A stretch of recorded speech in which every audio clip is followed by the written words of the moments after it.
Rabbit Teng and welcome back to my YouTube channel. Andito na naman po tayo para magbigay po tayo ng update regarding po sa ating at kasama po natin ang special guest natin, si Uncle Michael Teng. Say hi to my vlog, Uncle. Hello. Ang ginagawa po ni Uncle ay nagpapainom po siya ng... Uncle, anong pinapainom mo? SL Flora para sa pagtatae. Oh, Uncle, lakasan mo na konti yung boses mo at marami kang pan. Magpapainom tayo ng gamot sa diarrhea. Ang title ng gamot ay... SL Flora. SL Flora. Okay. So, paano mo nalalaman, Uncle, na sila yung mga dapat bigyan ng ganyan? Anong palatandaan? Pagka kasi hindi nila nauubos yung pagkain nila, ibig sabihin may nagtatae sa kanila kahit tinicheck ko na. Ngayon, pag nagtae, ayun, pinainom ko na ng gamot. Nadi-dehydrate kasi sila pag ano. Eh, di ba, Uncle, meron naman tayong tinatawag na na dextrose powder. So, iba pa yung pinapainom mo na yan. Food supplement naman. Food supplement yun. Wala na. So, paano mo nasabi, Uncle, na wala ka nang dapat painumin dyan sa dami niyan? Wala na nagtatae. Wala na nagtatae. Kainin ko na lahat. So, papakain naman tayo. Anong pinapakain mo, Uncle? Anong title? Check sir. Check, sir. Bakit may mga nakalagay dito na may Nutriban, Fibrolate? Yung ini-experiment namin, tinitignan namin kung ano yung pellet na Nutriban, kung okay ba sa rabbit. Tinetesting muna namin sila sa isa-isa bago namin i-apply sa iba. Ito, Uncle, sira na to. Tulo ng tulo yung tubig. Hindi, ano lang, ipit. Ito, Uncle, ito ang nanay, ito ang mga anak. Anong lahi yan, Uncle? F1. F1. Wala New bang Zealand. F4? Puro F1 yan lahat. Yung mga breed natin yan. O so mga Rabbit Teng, magpapakain naman po ngayon si Uncle Michael Teng. So tingnan po natin yung kanya po mga kainan dito po sa side na to. So ayan po yung mga pinakakain nila sa rabbit nila. Ito yung Nutriban. Fiber pellet. Asa naman yung isa? Parang wala Premium. namang pinagkaiba. Parang pareho lang. Hindi, yung ingredients ng pagkakagawa niya magkaiba. Teka lang. So hinahati mo, Uncle. Hindi, meron kaming, ito kasi mga to, inaano namin, ini-experiment kung pwedeng paghaluin o ano, tinitesting muna namin sa rabbit na isa lang. Paano, Uncle, kung biglang nagtae? Hindi na namin itutuloy yung pagbibigay ng pagkain ng ganun. Di ba, Uncle, pagka ang rabbit nagtae, ibig sabihin nun, mamamatay na siya. Hindi, may pure naman eh, pwede naman silang gamutin. Ilang peraso lang ito, tinitesting mo na. Ang dami-dami nila, isang ganyan lang ang pinapakain mo, Uncle. Oo. So, Uncle, hindi ka ba nalilito, Uncle, at sa dami ng alaga mo? Hindi, may number naman sila eh. So dahil sa number, hindi ka nalilito. Doon sa mga imported mo, Uncle, anong pinakakain mo? Pareho lang. Sundan mo si Uncle.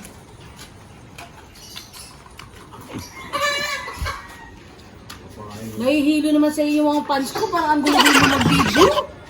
Abay, ayusin mo. Ang over. Pakain na tayo ng cake. So, ang ganito karami, Uncle, mga ilang buwan mo itong inuubos sa dami ng rabbit mo?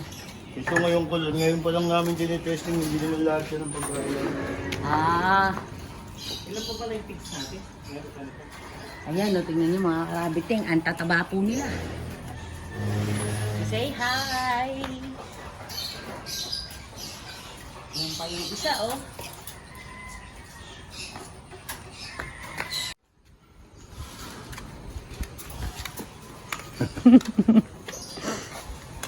Balik tayo tayo.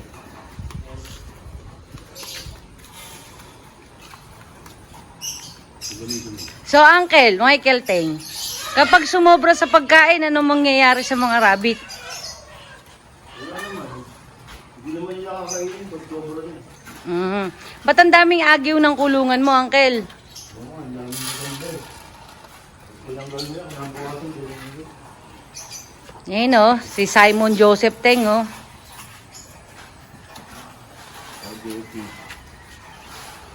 Dapat habang pinapakain mo sila, kinakausap mo. Yung mga tipong, o pray muna kayo bago kumain.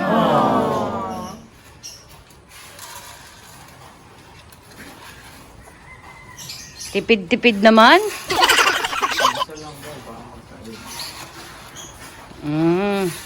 So ayan po mga ka-rabbit teng, ang dami-dami po nilang pinakakain.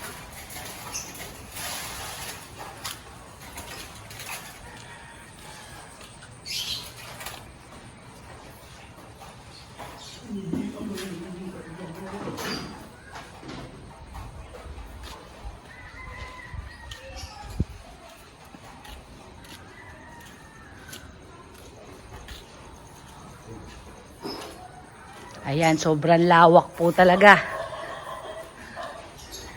At puro siya rabbit.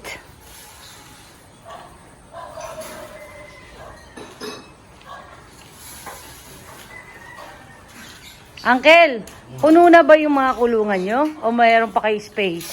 Meron pa, sa taas. Ah. Ano naman ang ginagawa mo ngayon, Uncle? Hindi ako kay JP doon. Para? Naihiyan nila. Pag naiiyan, dapat tugasan.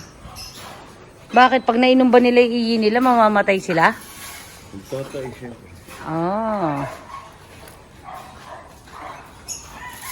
Mr. Simon, hindi ka ba nilalamok? Tanong mo kay Uncle kung pwede kang bumali.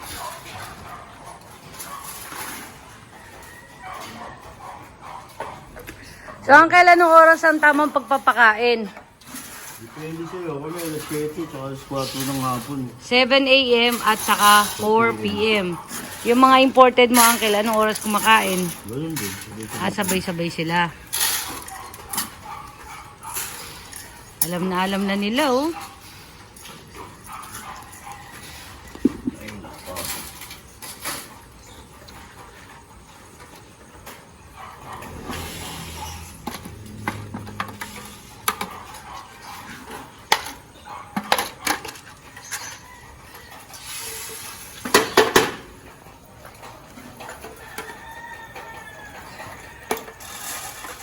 Pag may lumang pagkain bang natira, dapat itapon?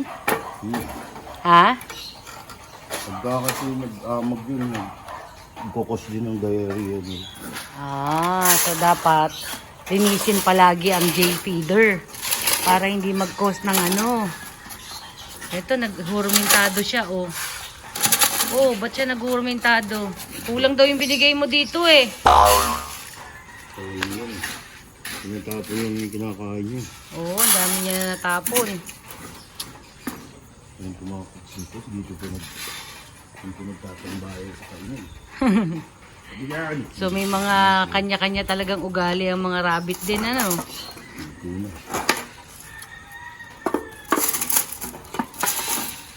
Uy! Natapon niya yung pagkain niya.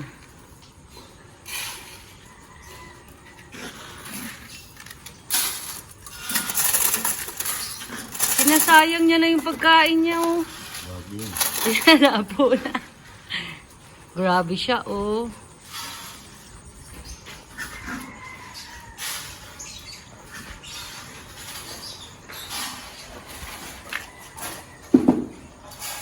So, ayan po mga karabiteng ang ating pong update dito po. Sa ngayon po, nagpapakain po sila at pinakita po namin sa inyo kung paano po ang pagpapainom po ng, anong title ba nun?